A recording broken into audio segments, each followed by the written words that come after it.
కోల్కతాలోని Eden gardens వేదికగా Bharat south Africa మధ్య జరుగుతున్న తొలి టెస్ట్ మ్యాచ్లో బౌలర్ల ఆధిపత్యం కొనసాగుతుంది. తొలి రోజు 11 వికెట్లు పడితే రెండో రోజు ఏకంగా 15 వికెట్లు నేలకొల్లాయి. రెండో రోజు మూడో ఇన్నింగ్స్ దాదాపుగా ముగింపు దశకు చేరుకుంది. మూడో రోజు అయిన ఆదివారం సగం ఆటలోనే మ్యాచ్ ఫలితం రానుంది. రెండో రోజు రెండు జట్ల బౌలర్లు దుమ్ము లేపారు. పిచ్చు బౌలింగ్కి సహకరిస్తుండడంతో బౌలర్లు అదరగొడుతున్నారు. పిచ్చు ఏమాత్రం బ్యాటింగ్కు అనుకూలంగా లేకపోవడంతో రెండు జట్ల బ్యాటర్లు ఆపసోపాలు పడుతున్నారు. మూడో ఇన్నింగ్స్ దాదాపుగా ముగింపు దశకు చేరుకున్నప్పటికీ రెండు జట్ల నుంచి ఒక్క బ్యాటర్ కూడా కనీసం 40 పరుగులు చేయలేదంటేనే బౌలర్ల ప్రభావం ఏ రేంజ్ లో ఉందో అర్థం చేసుకోవచ్చు. ప్రస్తుతానికైతే ఈ మ్యాచ్ లో భారత జట్టుకే విజయావకాశాలు కాస్త ఎక్కువగా కనిపిస్తున్నాయి. అలాగని టీమిండియాని ఖచ్చితంగా గెలుస్తుందని చెప్పలేం. పరిస్థితులు చూస్తుంటే ఈ పిచ్ పై 4 ఇన్నింగ్స్ లో 100+ రన్స్ లక్ష్యం ఛేదించడం కూడా చాలా కష్టంగా కనిపిస్తుంది. ఎందుకంటే 4 ఇన్నింగ్స్ లో బ్యాటింగ్ చేయడం ఇంకా కష్టం అవుతుంది. ముఖ్యంగా స్పిన్నర్లు మరింత ప్రమాదకరంగా మారనున్నారు. ఇప్పటికే సౌత్ ఆఫ్రికా జట్టు 63 పరుగుల ఆధిక్యంలో ఉంది. 3 వికెట్లు చేతిలో ఉన్నాయి. కాబట్టి ఈ మ్యాచ్లో టీమిండియా గెలవడానికి ఎక్కువ అవకాశాలు ఉండాలంటే టార్గెట్ 100 దాటకుండా చూసుకోవడం మంచిది. ఇక రెండో రోజు భారత ఆటగాళ్లు 5 రికార్డులను కూడా నెలకొల్పారు. తొలి ఇన్నింగ్స్ లో వికెట్ నష్టానికి 37 పరుగుల ఓవర్నైట్ స్కోర్ తో రెండో రోజు బ్యాటింగ్ ప్రారంభించిన టీమిండియాకు కేఎల్ రాహుల్, వాషింగ్టన్ సుందర్ శనివారం ఉదయం మంచి ఆరంభాన్ని ఇచ్చే ప్రయత్నం చేశారు. ఇద్దరు కలిసి రెండో వికెట్ కు శనివారం 38 పరుగులు జోడించారు. మొత్తంగా రెండో వికెట్ కు 57 పరుగుల హాఫ్ సెంచరీ భాగస్వామ్యాన్ని నెలకొల్పారు. క్రీజులో కుదురుకోవడంతో ఇద్దరు భారీ ఇన్నింగ్స్ ఆడతారని అనిపించింది. కానీ ఇద్దరు స్వల్ప వ్యవధిలో అవుట్ అయ్యారు. స్పిన్నర్ హార్మర్ వేసిన 35 ఓవర్లో స్లిప్స్ లో మాక్రమ్ కు క్యాచ్ ఇచ్చి అవుట్ అయ్యాడు వాషింగ్టన్ సుందర్. దీంతో 75 పరుగుల వద్ద టీమిండియా రెండో వికెట్ కోల్పోయింది. 35 స్ట్రైక్ రేట్, 2 4లు 1 6తో 82 బంతుల్లో 29 పరుగులు చేశాడు సుందర్. అదే ఓవర్లో ఎదుర్కొన్న మూడో బంతిని 4 బాదిన గిల్ మంచి టచ్ లో ఉన్నట్టు కనిపించాడు. దురదృష్టవశాత్తు 4 బాదిన ఆ షాట్ కి గిల్ మెడ పట్టేసింది. నొప్పి తీవ్రత ఎక్కువగా ఉండడంతో 3 బంతుల్లో 4 పరుగుల స్కోర్ వద్ద రిటైర్డ్ హట్ అయ్యాడు. ఆ తర్వాత మళ్ళీ గిల్ బ్యాటింగ్ కు రాలేదు. మెడ నరాలు పట్టేసినట్టు బీసీఐ ఓ ప్రకటన విడుదల చేసింది. అయితే గిల్ 4 ఇన్నింగ్స్ లోనైనా బ్యాటింగ్ కు రావాలని కోరుకుందాం. ఇక ఆ తర్వాత క్రీజుల్లోకి వచ్చిన రిషబ్ పంత్ గురించి మనకు తెలిసిందే కదా. అందరిది ఒక దారి అయితే నా ఒక్కడిది ఒక దారి అంటాడు పంత్. మ్యాచ్ పరిస్థితులతో సంబంధం లేకుండా ఆరంభం నుంచి దాటి ఆడి చూసే వాళ్ళని ఫుల్ ఎంటర్టైన్ చేస్తాడు. అందుకే పంత్ బ్యాటింగ్ చేస్తున్నాడంటేనే మ్యాచ్ ఇష్టపడని వాళ్ళు కూడా టీవీలకు అతుకుపోతారు. ఈ మ్యాచ్ లో పంత్ అదే చేశాడు. ఎదుర్కొన్న 4వ బంతిలో 4 బాదాడు. 5వ బంతిని 6 బాదాడు. 6th టెస్టుల్లో టీమిండియా తరఫున అత్యధికంగా 91 6లు బాదిన బ్యాటర్ గా రిషబ్ పంత్ చరిత్ర సృష్టించాడు.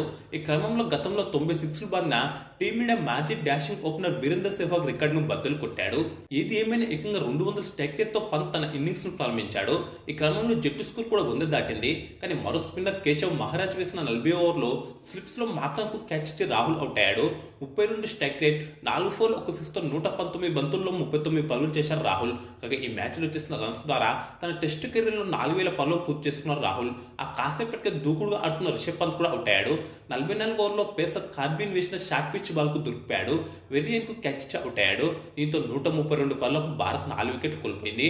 112 స్ట్రైక్ రేట్, 2 4లు 2 6లతో 24 బంతుల్లోనే 27 పరుగులు చేశాడు రిషబ్ పంత్. అనంతరం క్రీజులోకి వచ్చిన ధ్రువ్ జురేల్ ఎదుర్కొన్న మొదటి బాల్నే బౌండరీ బాదాడు. మొత్తంగా లంచ్ బ్రేక్ సమయానికి భారత జట్టు 4 వికెట్ల నష్టానికి 138 పరుగులు చేసింది. 11 పరుగులతో జడేజా, 5 పరుగులతో జురేల్ క్రీజులో ఉన్నారు. 25 ఓవర్ల పాటు సాగిన తొలి సెషన్లో 101 పరుగులు రాగా 3 వికెట్లు పడ్డాయి. తొలి సెషన్లో రెండు జట్లు సమానంగా పంచుకున్నాయి. కాగా ఈ మ్యాచ్లో చేసిన రన్స్ ద్వారా టెస్టుల్లో బ్యాటర్గా 4000 పరుగులను పూర్తి చేసుకున్నాడు రవీంద్ర జడేజా. ఈ క్రమంలో ఓ 2 రికార్డులను కూడా నెలకొల్పాడు. టెస్టుల్లో బ్యాటర్గా 4000కు పైగా పరుగులు చేయడంతో పాటు బౌలర్గా 300కు పైగా వికెట్లు తీసిన 4 ఆల్రౌండర్ గా జడేజా రికార్డు నెలకొల్పాడు. భారత్ నుంచి చూసుకుంటే 2 ఆల్రౌండర్ గా ఉన్నాడు. అలాగే మొత్తంగా అంతర్జాతీయ టెస్ట్ క్రికెట్లో వేగంగా ఈ మార్క్ అనుకున్న 2 ఆల్రౌండర్గా కూడా జడేజా నిలిచాడు. జడేజా 80 టెస్టుల్లోనే ఈ మార్క్ అనుకోగా 72 టెస్టుల్లోనే ఈ మార్క్ అనుకున్న మాజీ క్రికెటర్ ఇయాన్ బోథమ్ ఈ జాబితాలో మొదటి స్థానంలో ఉన్నాడు. లంచ్ బ్రేక్ అనంతరం సెకండ్ సెషన్ లో 17.2 ఓవర్లు మాత్రమే బ్యాటింగ్ చేసిన టీమిండియా మరో 51 పరుగులు జోడించి ఆల్అౌట్ అయింది. ధ్రువ్ జురేల్ రవీంద్ర జడేజాను స్వల్ప వ్యవధిలో స్పిన్నర్ హార్మర్ పెవిలియన్ చేర్చాడు. 100 స్ట్రైక్ రేట్, 3 4లతో 14 బంతుల్లో 14 పరుగులు చేసిన జురేల్ బౌలర్ హార్మర్ కే స్టేట్ క్యాచ్ ఇచ్చి అవుట్ అవగా 60 స్ట్రైక్ రేట్, 3 4లతో 45 బంతుల్లో 16 పరుగులు చేసిన జడేజా లెగ్ బేస్ లో అవుట్ అయ్యాడు. 1 పరుగు చేసిన కుల్దీప్ యాదవ్ జాన్సన్ వేసిన ఆ తర్వాతి ఓవర్లోనే అవుట్ అయ్యాడు. దీంతో 172 పరుగులకే భారత్ 7 వికెట్ కోల్పోయింది. అయితే అప్పటికే టీమిండియా ఆధిక్యంలోకి వెళ్ళింది. ఆ కాసేపటికి 1 పరుగు చేసిన సిరాజ్ను జాన్సన్ క్లీన్ బౌల్డ్ చేశాడు. 35 స్ట్రైక్ రేట్, 2 4లతో 45 బంతుల్లో 16 పరుగులు చేసిన అక్షర్ పటేల్ హార్మర్ బౌలింగ్ లో జాన్సన్ కు క్యాచ్ ఇచ్చి 9వ వికెట్ కు అవుట్ అయ్యాడు. రిటైర్డ్ అవుట్ అయిన గిల్ బ్యాటింగ్ కు రాకపోవడంతో టీం టీమిండియా ఆల్అౌట్ అయినట్టే లెక్క. మొత్తంగా తొలి ఇన్నింగ్స్లో 62.2 ఓవర్ల పాటు బ్యాటింగ్ చేసిన టీమిండియా 189 పరుగులకు ఆల్అౌట్ అయింది. 39 పరుగులు చేసిన రాహుల్ టాప్ స్కోరర్. కాగా సౌత్ ఆఫ్రికా జట్టు తొలి ఇన్నింగ్స్లో 159 పరుగులు చేసిన సంగతి తెలిసిందే. దీంతో తొలి ఇన్నింగ్స్లో భారత్కు 30 పరుగుల స్వల్ప ఆధిక్యం లభించింది. సౌత్ ఆఫ్రికా బౌలర్లో స్పిన్నర్ హార్మర్ 30 పరుగులు ఇచ్చి 4 వికెట్లతో చెలరేగాడు.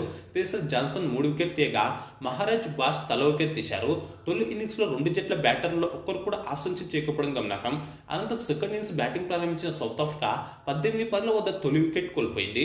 ఒక 4తో 23 బంతుల్లో 11 పరుగులు చేసిన ఓపెనర్ ర్యాన్ రికెల్టన్ ను కుల్దీప్ యాదవ్ లెగ్ బేస్ లో అవుట్ చేశాడు. అప్పటికి టీ బ్రేక్ కూడా ఇచ్చారు. 24 ఓవర్ల పాటు సాగిన సెకండ్ సెషన్ లో 69 పరుగులాగా 6 వికెట్లు పడ్డాయి. రెండో సెషన్ లో సౌత్ ఆఫ్రికానే ఆధిపత్యం చెలాయించింది. చివరి సెషన్ ఆరంభంలోనే రవీంద్ర జడేజా చెలరేగాడు. 23 బంతుల్లో 4 పరుగులు మాత్రమే చేసిన మాక్రమ్ ను 9 ఓవర్లోనే పెవిలియన్ చేర్చాడు. జురేల్ కు క్యాచ్ అవుట్ అయ్యాడు. దీంతో 25 పరుగులకు సఫారీలు ఓపెనర్ల వికెట్ కోల్పోయారు.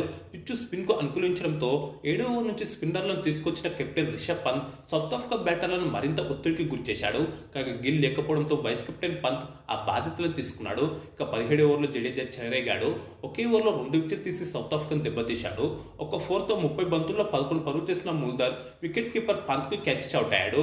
ఆ తర్వాత క్రీజ్ లోకి వచ్చిన జోర్ది తొలి బంతికి 2 పరుగులు తీసినప్పటికీ తర్వాత బంతికి జురేల్ కు దొరికిపోయాడు. జడేజా దెబ్బకు 40 పరుగులకే 4 వికెట్లు కోల్పోయిన సౌత్ ఆఫ్రికా కష్టాల్లో పడింది. అయితే అప్పటికే తొలి ఇన్నింగ్స్ లో వెనుకబడిన 30 పరుగుల లోటును అధిగమించిన సౌత్ ఆఫ్రికా ఆధిక్యంలోకి వెళ్ళింది. ఇలాంటి సమయంలో కెప్టెన్ బౌమా స్టబ్స్ కలిసి పార్ట్నర్షిప్ నెలకొల్పే ప్రయత్నం చేశారు. కానీ 23 ఓవర్లో సూపర్ బౌలింగ్ తో 5 పరుగులు చేసిన స్టబ్స్ ను జడేజా క్లీన్ బౌల్డ్ చేశాడు. దీంతో 60 పరుగులకు సౌత్ ఆఫ్రికా సగం వికెట్ కోల్పోయింది. ఈ వికెట్ తో స్వదేశంలో జడేజా 250 వికెట్లను పూర్తి చేసుకున్నాడు. దీంతో స్వదేశంలో 250 వికెట్లు తీసిన 4వ భారత బౌలర్ గా జడ్డు రికార్డు నెలకొల్పాడు. ఆ కాసేపటికే 9 పరుగులు చేసిన వెరియన్ ను 28వ ఓవర్లో బాపు అక్షర్ పటేల్ బౌల్డ్ చేశాడు. ఆ తర్వాత బంతికి జాన్సన్ కూడా లెగ్ బేస్ లో ఫీల్డ్ ఎంపైర్ అవుట్ ఇచ్చినప్పటికీ రివ్యూలో బంతు స్టంప్స్ ను మిస్ అయింది. అయితే దాటి ఆడే ప్రయత్నం చేసిన జాన్సన్ ను 34వ ఓవర్లో కుల్దీప్ బౌల్డ్ చేశాడు. ఒక 6తో 16 బంతుల్లోనే 13 పరుగులు చేశాడు జాన్సన్. దీంతో 91 పరుగులకు సఫార్లు 7 వికెట్లు కోల్పోయి కష్టాల్లో పడ్డారు. ఈ దశలోనూ సౌత్ ఆఫ్రికాకు పార్ట్నర్షిప్ బిల్డ్ కాకుండా టీమిండియా బౌలర్లు వరుసగా వికెట్ తీశారు. మొత్తంగా రెండో రోజు ఆట ముగిసే సమయానికి రెండో ఇన్నింగ్స్ లో 35 ఓవర్లలో 7 వికెట్ల నష్టానికి 93 పరుగులు చేసిన సౌత్ ఆఫ్రికా 29 పరుగులతో బౌమా, 1 పరుగుతో బౌష్ క్రీజ్ లో ఉన్నారు. మిగతా బ్యాటర్లు పెవిలియన్ కు పరుగులు పెట్టినప్పటికీ కెప్టెన్ బౌమా మాత్రం పోరాడుతున్నాడు. ప్రస్తుతం సౌత్ ఆఫ్రికా జట్టు 63 పరుగుల ఆధిక్యంలో ఉంది. భారత బౌలర్లో రవీంద్ర జడేజా 29 పరుగులు మాత్రమే ఇచ్చి 4 వికెట్లతో చెలరేగాడు. సెకండ్ ఇన్నింగ్స్ లో ప్రోటీస్ జట్టును కట్టడి చేయడంలో జడ్డూదే కీలక పాత్ర. కుల్దీప్ యాదవ్ 12 పరుగులు ఇచ్చి 2 వికెట్ తీయగా అక్షర్ పటేల్ 30 పరుగులు వచ్చి 1 వికెట్ తీశాడు. మూడో సెషన్లో టీమిండియా ఆధిపత్యం చెలాయించింది. మొత్తంగా 77.2 ఓవర్ల పాటు సాగిన రెండో రోజు ఆటలో 245 పరుగులు రాగా ఏకంగా 15 వికెట్లు పడ్డాయి. ఇక ఈ వీడియోకు లైక్, కామెంట్, షేర్ చేసి ఛానల్ సబ్స్క్రైబ్ చేసుకోండి.